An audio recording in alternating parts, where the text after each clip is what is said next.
and good afternoon. It is time for our Lunch and Learn. Now, this is kind of a bombshell report because I've not seen this data before. And even though as a holistic practitioner, I am not a fan of fluoride in our water, and I'm not a fan of fluoride on our teeth or in our toothpaste or anything like that, this particular report has been, well, let me look at my timeline here because I don't want to be sounding like Charlie Brown's teacher, but at the same time, I want to give you everything. This report was written in 2015.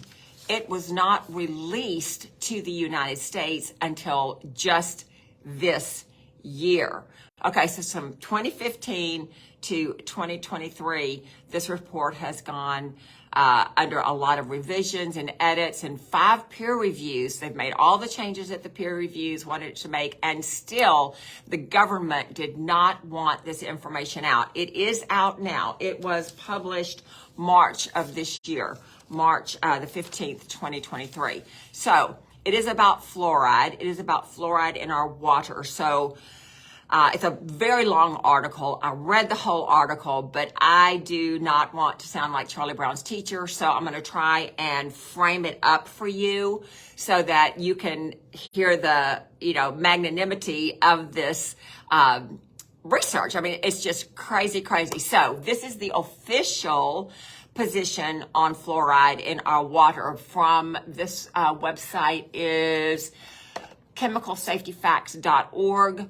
And it says, according to the CDC, the safety and benefits of fluoride are well documented. For more than 70 years, people in the United States have benefited from drinking water with added fluoride, leading to better dental health. Community fluoride, water fluoridation has also been endorsed by many public health, medical, and dental associations, including the American Dental Association, the American Academy of Pediatrics, U.S. Public Health Service, and the World Health Organization. So you would think that with all of these people recommending fluoride that they would have done human studies. And guess what? Zero human studies. And so the article shows, I'm going to tell you what the article shows, and then we're going to see what this fluoride is really all about, okay?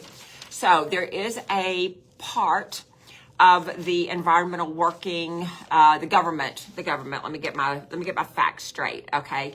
It is called the National Toxicology Program. Okay, the National Toxicology Program is part of the NIH. It's part of our government policy on public health, okay? So the National Toxicology Program review on fluoride looked at data for more than 500 studies on fluoride exposure and neurotoxicity that included more than 150 human studies as well as non-human mammal and vitro studies, all right? Out of those studies reviewed, 29 of the human studies were rated high quality, and the report included the meta-analysis of more than 50 studies on fluoride exposure and children's IQ. In other words, the more fluoride children are exposed to, the lower their IQ. The estimated drop based on the range of studies is estimated to be 7 IQ points. Now, you don't really think that 7 IQ points is all that much, okay? However, there's a broad spectrum of IQ points. I think it can go as low as 50 and as high as like 160, maybe even a little bit higher than that. I didn't really look too closely at that. But if you have a drop of 7 points across the spectrum, this is what you're going to find, okay? Even though a drop of 7 IQ points does not seem like a big deal, it has detrimental effects on the population as a whole, explained by Christine Till, who is a clinical neuropsychologist and an adjunct scientist at the Neuroscience Mental Health Program at Sick Kids Hospital in Toronto. All right. And she did this in a May presentation this year all right, on studies of fluoride as part of Health Canada's maternal infant research on environmental chemicals and research platform. She stressed that just 5-point decrease in the population IQ would increase the number of people classified as intellectually disabled to 9.5 million from the estimated 6 million that it is today. So 6 million is a lot, but if you move from 6 million to 9.5 million, that's a whole lot more of the population that just is not going to be able to function in our society. So that makes it more of a burden on society. And I don't mean that in an ugly way, but there's more social services, there's more dollars, there's more caregivers, there's more support that these people need with just that small amount of a drop of an IQ point, all right? This means that the people today that are termed gifted and talented, right? We all know that we have our little babies at school, and when they get in the gifted and talented program, we're all really excited about that, right?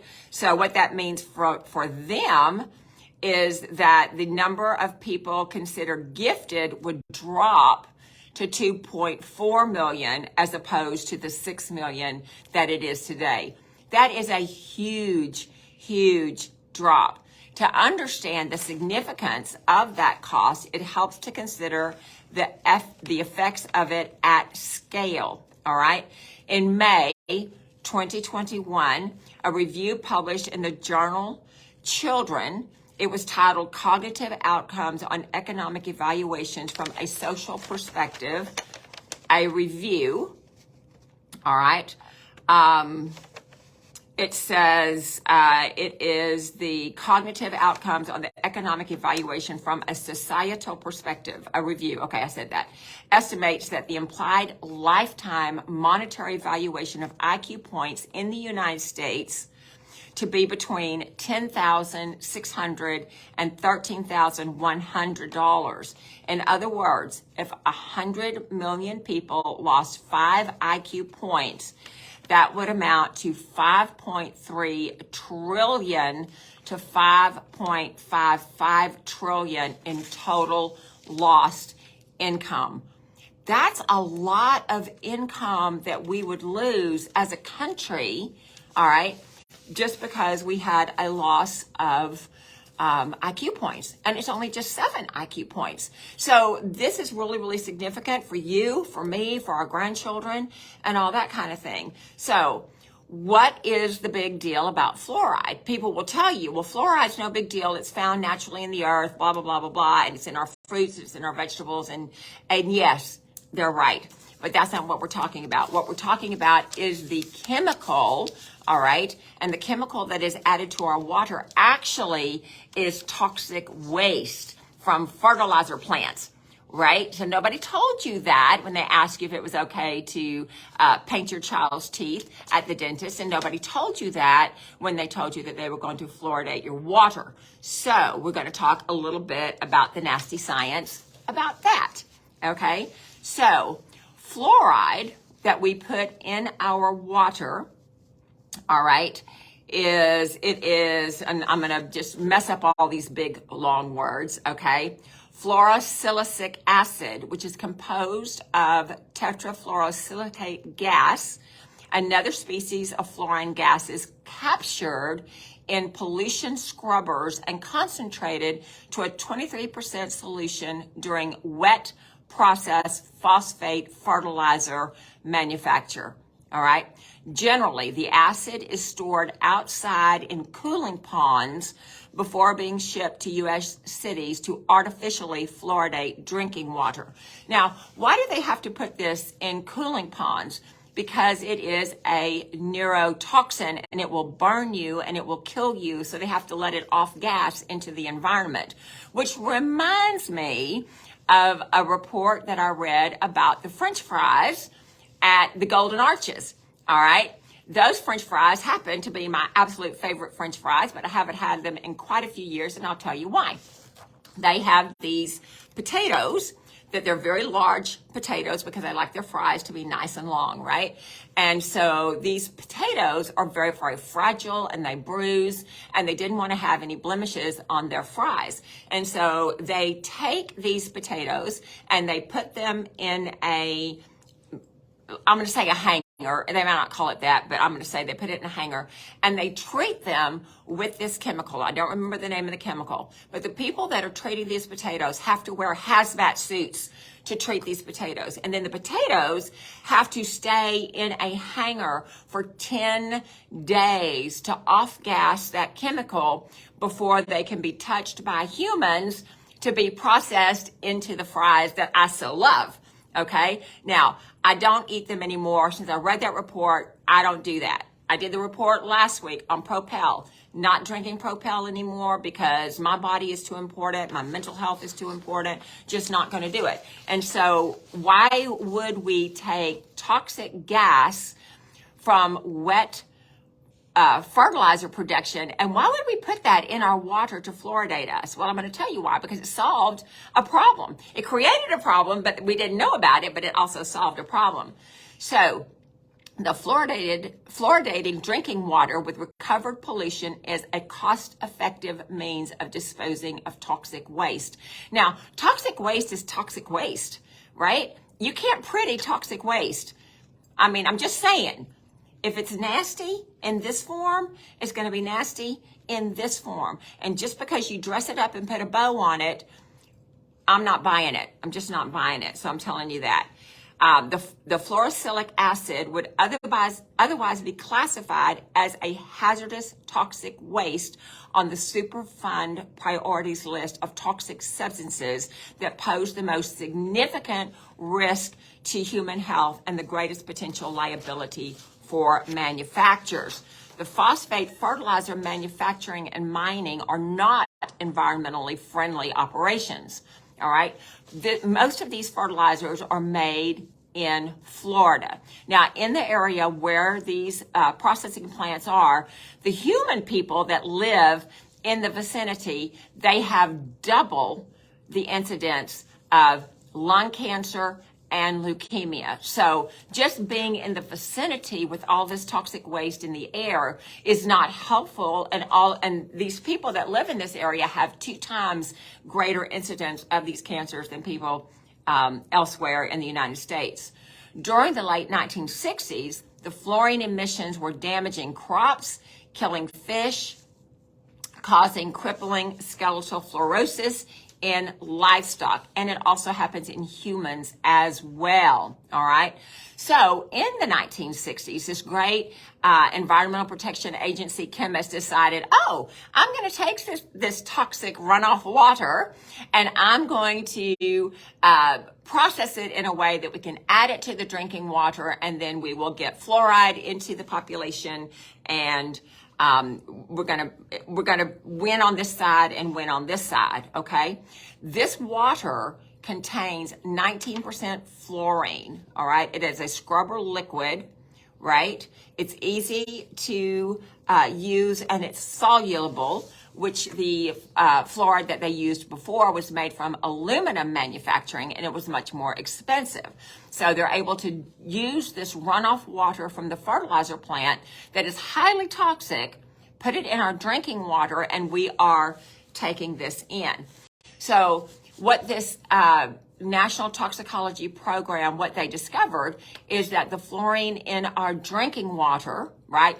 They say fluoride, and they do tell you fluorine and fluoride is not the same, and they are right. However, 19% of what is in the fluoride treatment for your water is fluorine, okay? It is a neurotoxic chemical. It dumbs you down, okay? Now, conspiracy theorists out there would say, oh, well, that is the whole point, and that is why they do that. Well, I'm not talking about that because I don't know that, all right? I tend to think that people are nice. I tend to think that people want the best for humanity. That's what I tend to think, and that's what I tend to believe. However, this report was written in 2015, and the government has sat on it and squashed it for 8 years. Why is that? I don't know, okay? The only other time that happened was when they wanted to ban asbestos. Now, how many of us think that asbestos is a good thing to have? No, we know it's not a good thing because why? You get asbestosis in your lungs, which leads to lung cancer. But we're going to go back to that in a moment, all right?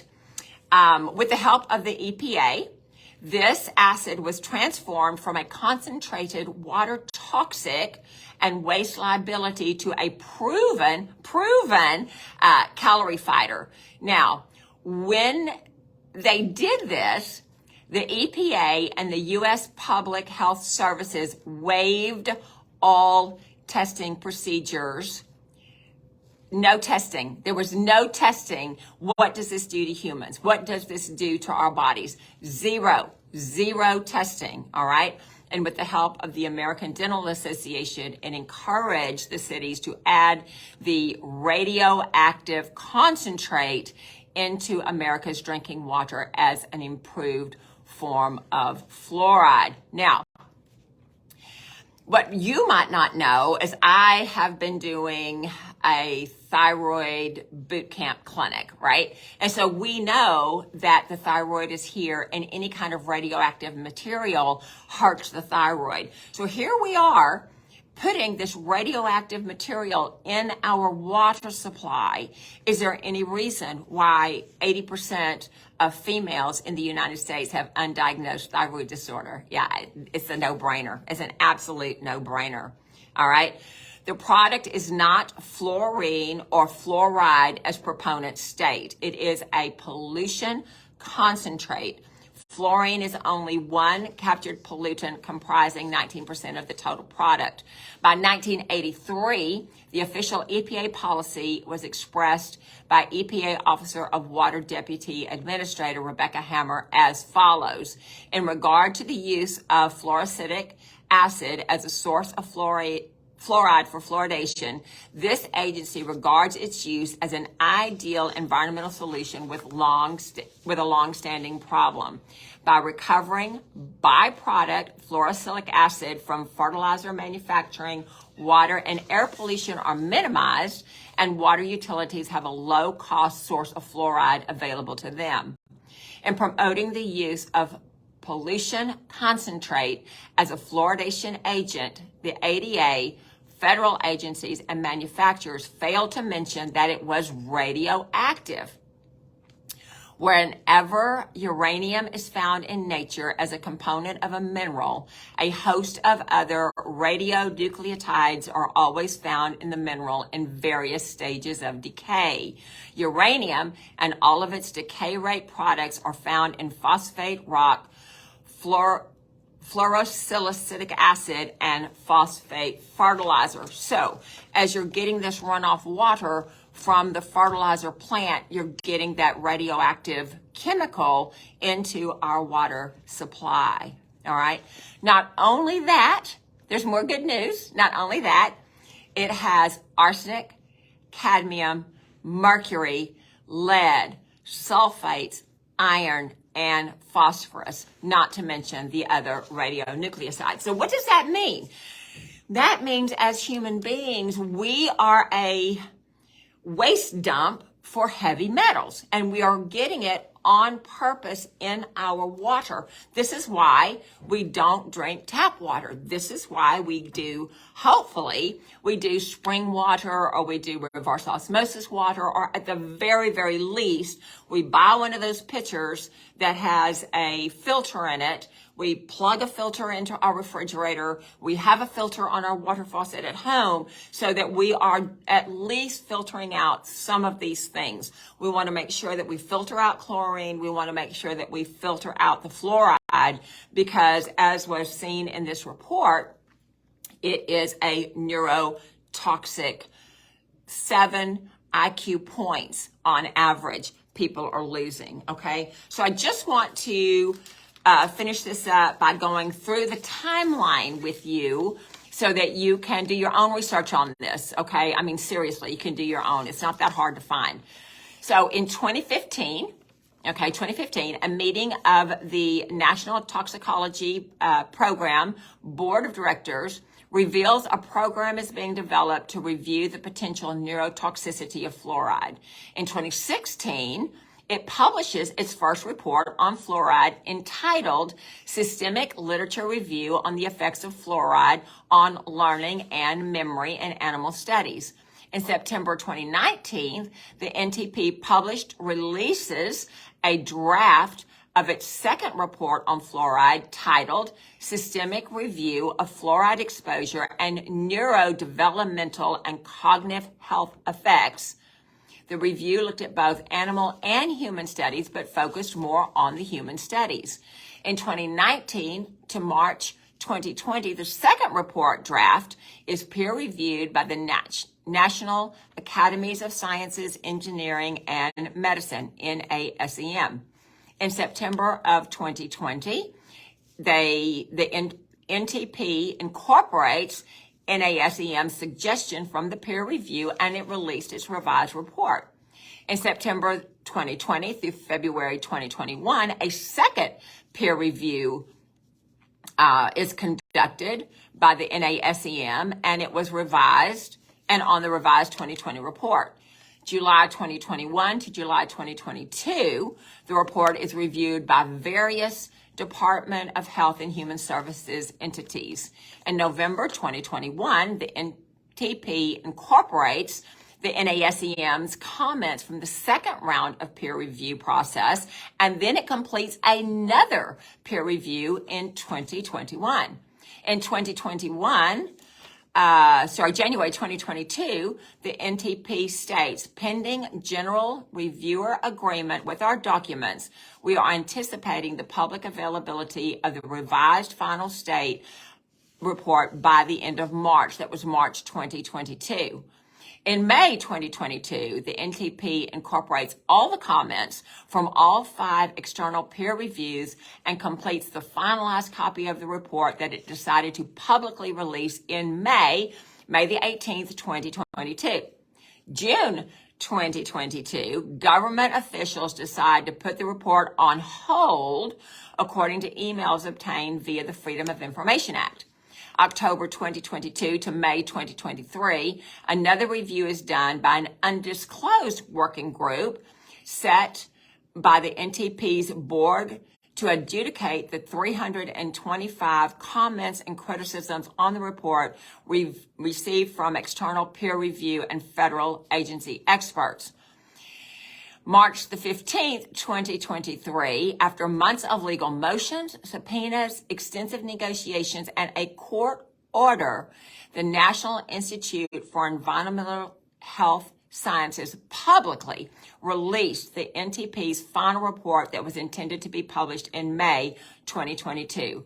The final report included a September 2022 markup working draft with reviewers' comments and the NTP authors' responses with their names redacted. All right? Lots of secrecy going on here. So the last time this happened, as I said, was with asbestos. Now, there is a, where's that? If I try to remember, I'm going to get it all wrong. But it is a dental toxicology group. I'm trying to remember. Here you go, Academy of Oral Medicine and Toxicology. So that is a real group. They have dentists that are called biologic dentists, and they work with you to make sure that you get all of the dental toxicity out of your mouth, whether it's fluoride, whether it's those amalgam fillings, whether it's root canals, whatever it is. My dentist is certified by those people, okay? They're good people. I love those people. This dentist is from that group. Dr. Jack Kall, K-A-L-L, noted that the last time major delays like this were witnessed in the process of an NTP review was with the now highly regulated cancer-causing substance asbestos. However, the delays have been much worse with the NTP report on fluoride. Similarly to the chemical fluoride additive, asbestos is big business in the United States. Despite the known health hazards documented as early as 1898, A 2023 asbestos global market report says that global asbestos market size grew from 950 million in 2022 to 1.01 billion in 2023. So 950 million in 2022 to 1.01 billion in 2023, and is expected to grow to 1.53 billion by 2027. More than 60 countries have banned asbestos, but the United States has only partially banned it. In 2020, the EPA found an unreasonable risk to human health and has proposed to ban it under the Toxic Substances Control Act, but it has not yet done so, okay? The 2022 market size of fluoride, which has the chemical fluoride additive most used in 25% of U.S. public water supply, was 1.1 billion and is expected to grow to 1.57 billion by 2023 per a reports and data press release. So as you can see, this is big, big money. What is the government, why is the government so invested at keeping this report squashed when really as human beings, one of our rights is to have good, clean drinking water, right? And we think we do have good, clean drinking water because we have water treatment plants and da-da-da and all the thing. We don't have to go down to the river and get it and purify it through linen or whatever they do, right? No, we don't have to do that. What do? We put radioactive treatment in our water. So this is why we need full home water treatment filters. I know they're expensive, but your health is worth it. Your kids' health are worth it. At the very least, make sure that we get the filter for our water. All right. So how can we get this out? There is a website called findaspring.com. This is where you can find locally sourced springs without the additional use of fluoride. You can do reverse osmosis systems with a fluoride filter, a simple solution for detoxing 99.9% of the chemicals placed in water. That is my favorite water treatment, is the reverse osmosis. And then buy fluoride-free toothpaste, buy fluoride-free mouthwash, and skip the fluoride treatments at the dentist office. You can avoid canned goods because canned goods have fluoride in them. Avoid rock salt, tea products, and bottled drinking water with added fluoride. So there is a book on this topic called Toxic Torts, T-O-R-T-S, Toxic Torts by Gary O. Pittman. So that's a lot of information. Now, people, this article was 2 full newspaper pages. Didn't have time to go all through that in the 30 minutes that I have to give you.